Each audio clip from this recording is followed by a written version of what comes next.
का परीक्षा घेते?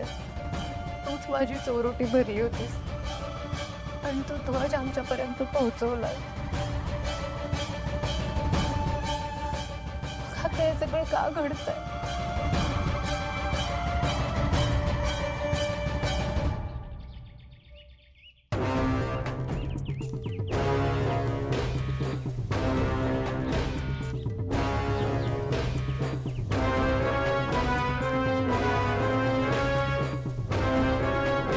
काहीतरी लिहिलंय याच्यावर.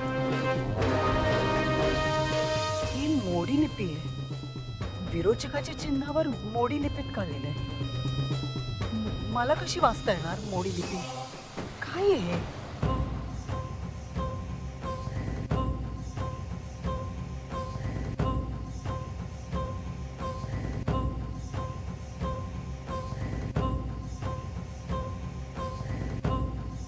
सर्पलिपी. त्रिनयनेच्या चिन्हावर सर्पलिपी. ध्वज विरोचकाने घेतले. आपल्याला अजून त्या ध्वजाचं रहस्य सुद्धा कळलं नाहीये. आधी कट्यार जागृत नाही झाली, आता ध्वज विरोचक घेऊन गेला. हे सगळं का होतंय? आता आपलं काही चुकलंय का? देवी आईला नक्की काय हवंय ते कळतच नाहीये.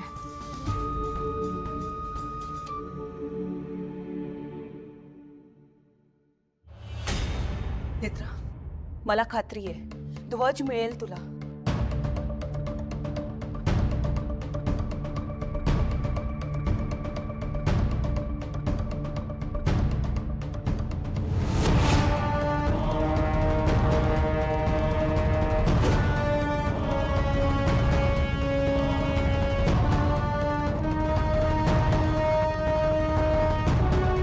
साहेब, तुमचं बरोबर होतं.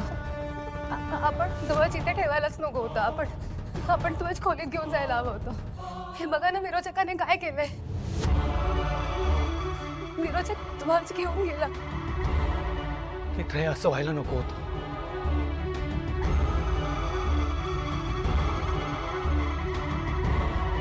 याचे परिणाम खूप वाईट होऊ शकतात.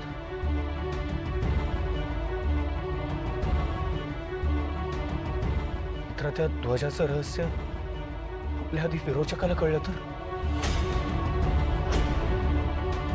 त्रिनयन देवे नमः. सर्पदेवस्य विजया. विरोचक वधाने. मी काय म्हणते, ती दिसली का कुठे? नाही ना. मी काय म्हणतो, ती बाहेर कुठेच नाही. तळघरात पाहिलं तिथेही नाहीये. साहेब, मी तुमचं ऐकायला हवं होतं. तो ध्वज देवघरात ठेवायलाच नको होता. मी का नाही ऐकलं तुमचं? हे सगळं माझ्यामुळे होतंय. मित्र, तुझ्या एकटीमुळे काहीही झालेलं नाहीये. मी तेच बोलत होते पण ही माझं ऐकतच नाही.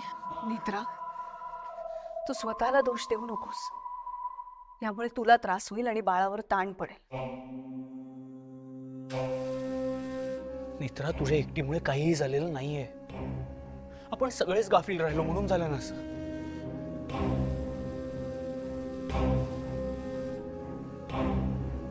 विरोचक आपल्याला सांगत होता की त्याला माहिती आहे सगळं. तो आपल्याला धमकावत होता. हो, विरोचक म्हणतच होता की त्याला सगळं माहिती आहे.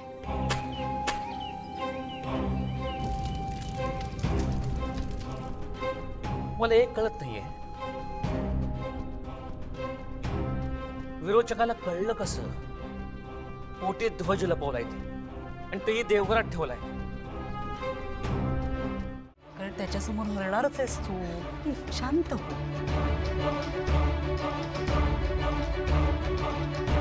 हो की रे बाळा? तिच्यापासून लांब राहायचा.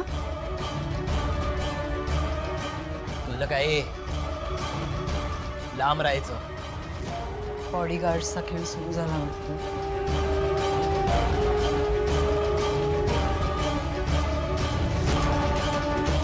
चांगले बॉडीगार्ड्स आहेत म्हणजे. बापरे, भीतीच वाटली मला. खूपच भीती वाटली खरंच. घाबरले. तुला काय हवंय? ध्वज हवाय ना? देऊन टाकते मी. नको विषयच संपू देतो. नकोच त्रास नको. तू शांत हो बाई पण हं?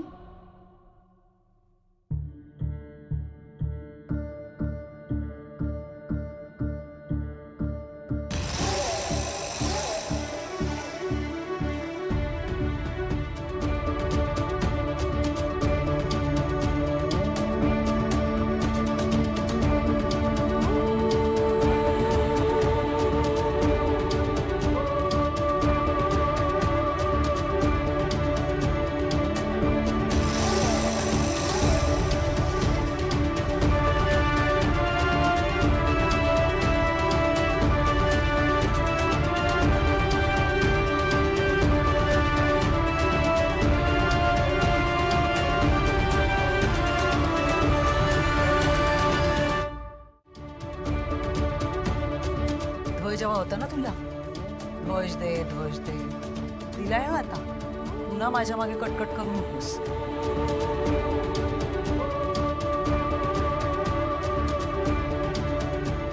चालू टाका